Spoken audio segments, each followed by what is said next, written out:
Salut à tous, je vais vous raconter une petite mésaventure qui m'est arrivée sur la route des vacances il y a 2 semaines. Donc je roulais en direction du sud, j'avais parcouru à peu près 700 km de mon domicile. Donc à un moment on se retrouve dans une grosse côte.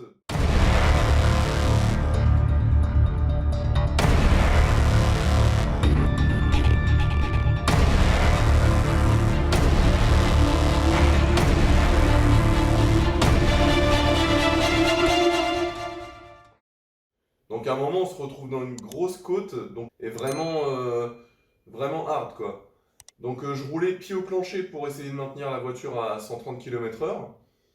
Donc ça, il n'y a pas de souci, j'arrivais à monter la côte à 130. On sentait que le moteur, il envoyait quoi. Et peut-être au bout de 5 minutes, pied au plancher, j'ai entendu un gros paf avec un bruit de soufflerie. Et là, grosse perte de puissance. Donc je me gare sur le côté. Heureusement, il y avait une petite voie de détresse pour se garer sur le côté. Je me gare, j'ouvre le capot. Et là, qu'est-ce que je constate? Le vase d'expansion qui déborde. Mais littéralement, quoi. C'était une cocotte minute, ça débordait. Donc là, dans ma tête, mauvais pressentiment. Je me suis dit, c'est le joint de culasse qui vient de lâcher. Voilà, quoi. La voiture, elle est foutue. Les vacances, c'est fini, quoi. Donc voilà, j'appelle l'assistance pour me faire remorquer. Ils ont mis à peu près 30 minutes à venir. Et pendant ce temps-là, j'ai regardé un peu la voiture et j'ai eu un déclic en fait. J'ai vu donc le tuyau qui relie entre la sortie du turbo et l'intercooleur, donc qui prend toute la pression. J'ai constaté un trou dessus. Donc je démarre le moteur et je me suis aperçu qu'en fait la pression du turbo sortait par là. Donc j'ai pas cherché à savoir pourquoi ni comment ça s'était produit. Je me suis plus concentré sur le vase d'expansion qui venait de déborder. Et du coup, voilà, donc le dépanneur il arrive, il prend la voiture, il nous emmène à son garage. Je me suis dit, on va tenter le tout pour le tout. Je vais essayer de remplacer la pièce. Heureusement, ce dépanneur il avait des véhicules avec des moteurs 1.6 HDI à l'intérieur qui étaient sur son parc. Donc il m'a vendu la pièce 30 balles. On l'a remonté. Et j'ai changé aussi le bouchon du vase d'expansion parce que je me suis rendu compte que le mien fuyait. Et j'ai eu un déclic après parce que je me suis dit, vu qu'en montagne, la pression atmosphérique est plus basse, la température d'ébullition des liquides est beaucoup plus basse. Et je me rappelle qu'on devait être à 95 degrés à peu près au niveau du compteur avant que ça arrive. Et c'est vrai qu'en montagne, l'eau peut bouillir, je sais pas, à 2 km d'altitude, par exemple, je vais dire une connerie, mais elle peut bouillir à 85 degrés quoi. Donc en fait, a priori, c'était bien la soupape du bouchon qui était défectueuse. Puisque le problème ne s'est pas reproduit, donc j'ai pas de souci de joint de culasse parce que j'ai reparcouru. Donc j'ai continué ma route vers les vacances, j'ai fait 500 km et j'ai refait 1200 km pour rentrer. Ça n'a pas bougé. Donc le problème venait bien, enfin le problème du débordement venait bien du bouchon du vase. Et d'un côté, heureusement que ça s'est produit. Puisque sinon, si la pièce du turbo n'aurait pas lâché, j'aurais pu faire un joint de culasse, puisque mon vase d'expansion se serait vidé. La culasse aurait surchauffé et j'aurais pu la déformer. Donc pour les personnes qui se posent la question, on maintient le vase d'expansion sous une pression d'environ 1,4 bar. Donc il y a une soupape dans le bouchon qui permet de libérer la pression au-dessus. Donc ça permet de maintenir le vase à 1,4 bar. Ce qui permet de repousser le point d'ébullition à environ 130 degrés. Donc le fait de faire ça, de le maintenir sous 1,4 bar, c'est que peu importe l'altitude, la pression dans le vase sera toujours la même. Donc ça permet en fait que le circuit de refroidissement n'entre pas en ébullition en fait, hein. Donc très important de ne pas rouler évidemment le vase ouvert ou avec un bouchon défectueux. Sinon, comme dans mon cas, dès que vous montez en altitude, la température normale de fonctionnement du moteur, l'eau va se mettre à bouillir. Donc plusieurs jours se sont écoulés depuis le retour de vacances. J'ai bien réfléchi quant au problème et je pense avoir trouvé d'où vient la cause. Donc on va retracer tout le circuit d'air, enfin d'admission d'air. Donc on a ici l'air frais qui est aspiré en bas du pare-choc par la tubulure. Donc ça c'est fait maison parce qu'à la base on a des durites qui s'emboîtent mais ça finit toujours par casser. Ça bouge, ça vibre, ça fait du bruit.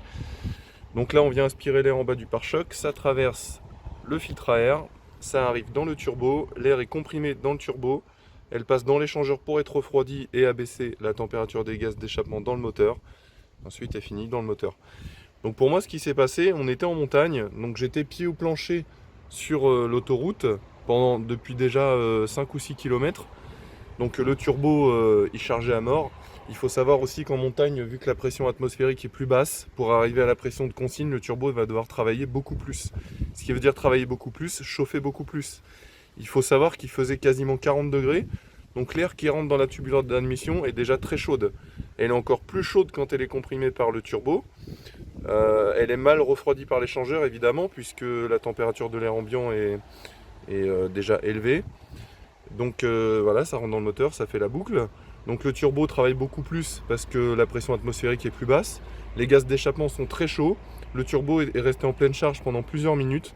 Donc à mon avis, à la base ici, on a un écran thermique. Mais c'est un problème sur ces voitures-là parce que les fixations finissent toujours par casser.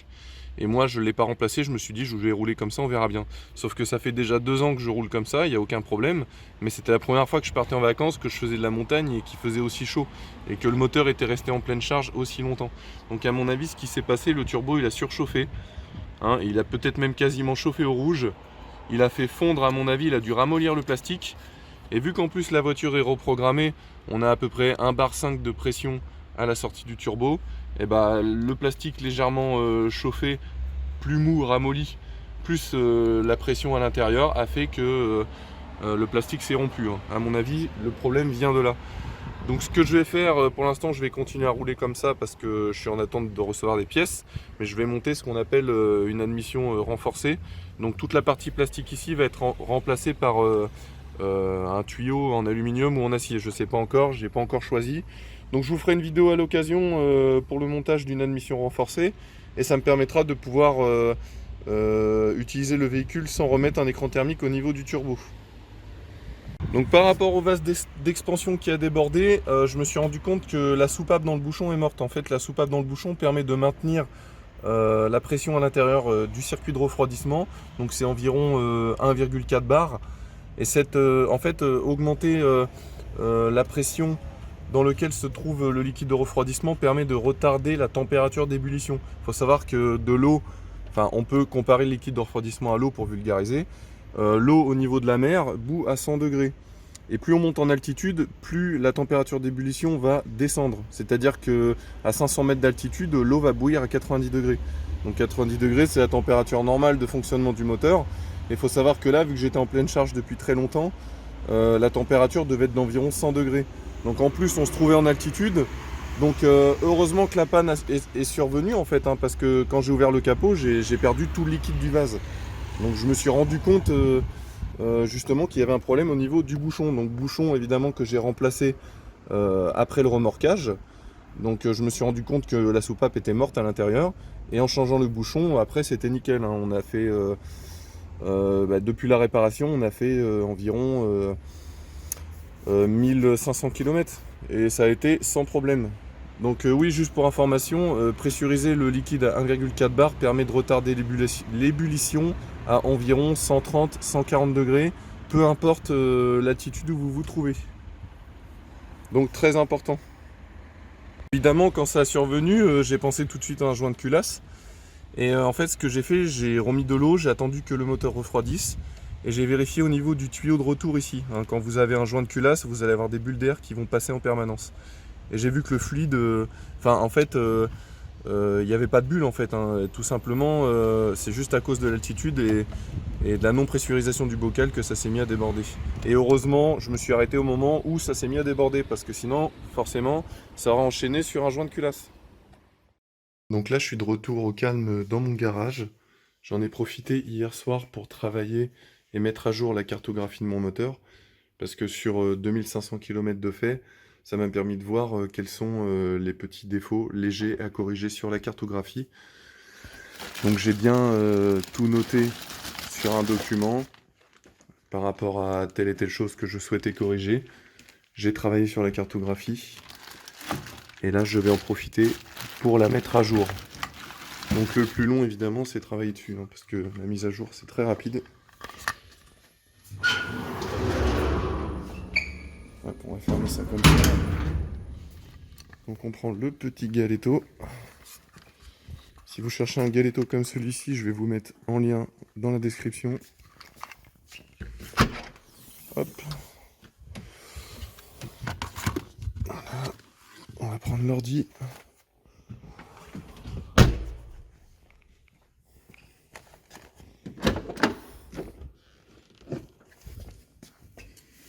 On va s'installer confortablement dans le véhicule. Hop.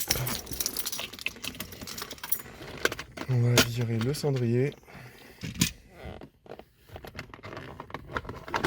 Hop. C'est mieux que la lumière.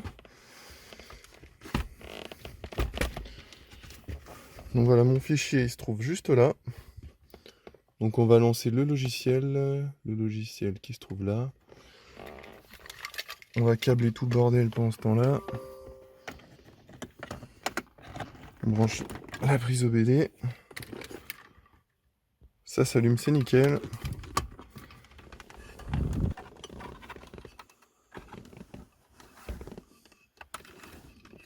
On va brancher la prise USB, ça c'est bon.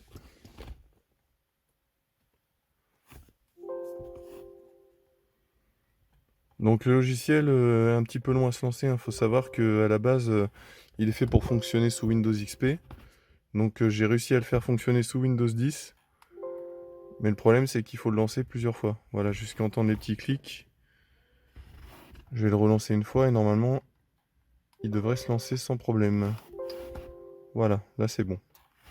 Là il va s'ouvrir. Avec l'habitude, on finit par savoir quand est-ce qu'on touche le bon bout. Donc évidemment, j'ai fait une petite vidéo à ce sujet pour faire fonctionner le Galeto sur Windows 10. Je vous mets le lien en haut à droite. Tac. On va sélectionner le langage français. Le driver, on va prendre Peugeot 307. 1.6 HDI. Attends, on va éteindre la lumière, ça va être plus facile. Voilà, Peugeot 307 1.6 HDI, Bosch DC16C34. Ok. On sélectionne le fichier qui est sur le bureau. Tac. Et on programme le fichier.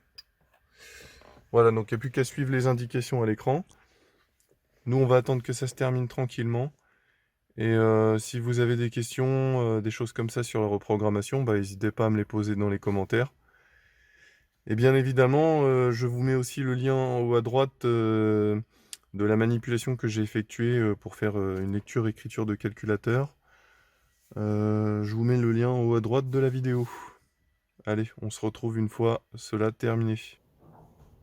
Donc cette vidéo touche à sa fin, j'espère qu'elle vous aura plu. Mettez un petit pouce, abonnez-vous, et puis je vous dis à la prochaine. Ciao!